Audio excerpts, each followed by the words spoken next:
Ketemu lagi di podcast sambil desain. Di video kali ini aku buat video tentang proses pembuatan font.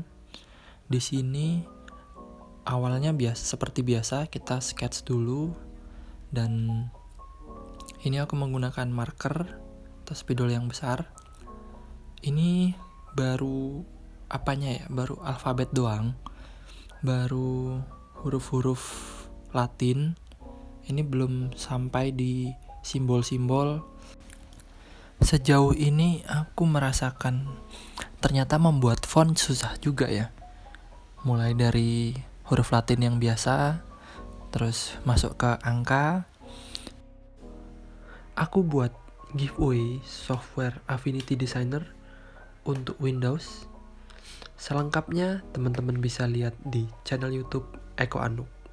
Masuk ke simbol-simbol, terus belum lagi jika font itu ada bahasa Arabnya atau misalnya kanjinya, tulisan kanji, hiragana, katakana, atau huruf-huruf yang dari Yunani gitu. Wah, ternyata prosesnya nggak sebentar gitu.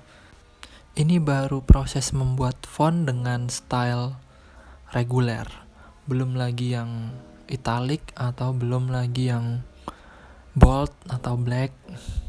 Mungkin itu bisa dikerjakan di software desain, tapi sampai sini aja aku udah merasakan cukup banyak waktu yang dikeluarkan untuk membuat font. Apalagi kita membuat font dengan karakter yang unik, gaya yang unik, dan satu huruf bisa menghabiskan berapa kali percobaan gitu untuk mendapatkan gaya yang sesuai keinginan kita.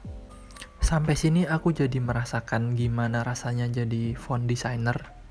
Ya, walaupun prosesku masih di menulis-nulis, masih sketsa-sketsa, tapi aku merasa font designer yang sudah mengerjakan banyak font harus mendapatkan apresiasi besar sih, karena gak sedikit waktu yang digunakan untuk membuat font.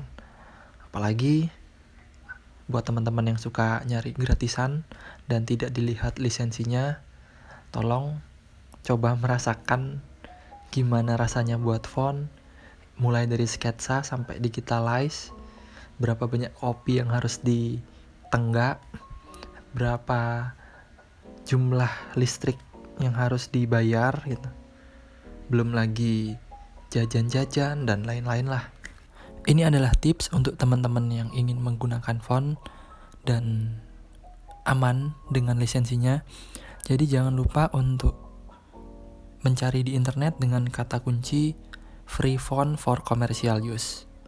Ada beberapa font yang commercial use yang bisa digunakan secara gratis banget. Ada juga yang free for commercial use, tapi kita juga perlu mencantumkan nama pembuatnya.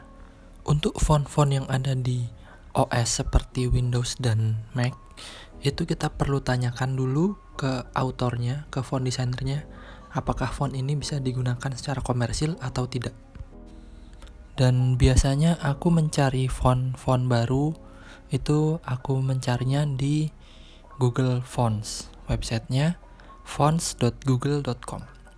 Dan misalnya buat teman-teman yang sudah punya produk atau sudah punya brand, atau teman-teman yang nantinya akan mencari jasa desainer, entah untuk membuat logo atau packaging atau yang berbau desain, itu pastikan untuk menggunakan font yang commercial use, benar-benar commercial use, karena ada juga di internet yang bertebaran banyak font-font yang tulisannya gratis download, tapi lisensinya untuk personal use.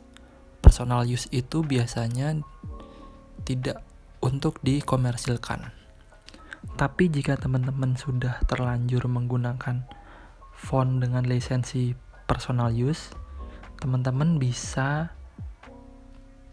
menanyakan ke font designer itu, si pembuat font itu, untuk meminta izin, sekaligus menanyakan mungkin ada biaya yang perlu dikeluarkan untuk menggunakan font tersebut digunakan secara komersil. Dan it's okay untuk teman-teman yang mengeluarkan sedikit uang untuk membeli font, apalagi fontnya itu bergaya unik, stylenya unik, itu akan menjadi ciri khas tersendiri buat brand teman-teman.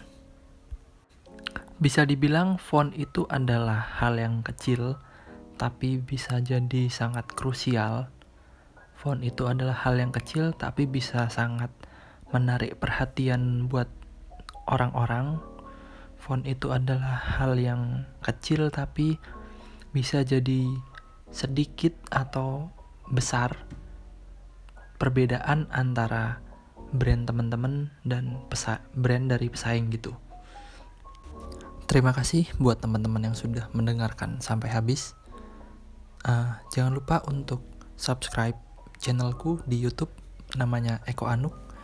Buat teman-teman yang punya pertanyaan atau mau request untuk membahas topik apa yang berkaitan tentang desain, bisa langsung di kolom komentar atau DM di Instagram. Oke, terima kasih.